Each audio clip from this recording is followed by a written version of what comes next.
Welcome to our full guide on using FL Studio on your iPhone. In this video, we'll explore everything you need to know to unleash your musical creativity on the go. First, let's get FL Studio installed on your iPhone. Head over to the App Store, search for FL Studio, and hit download. Once installed, open FL Studio to explore its intuitive interface.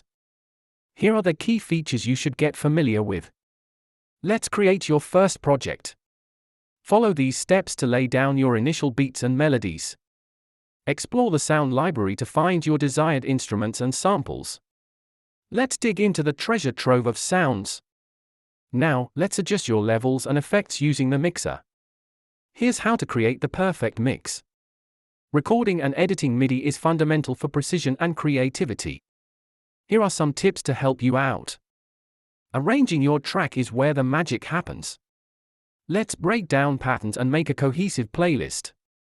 Once you're satisfied with your project, let's talk about exporting your music and the different formats available.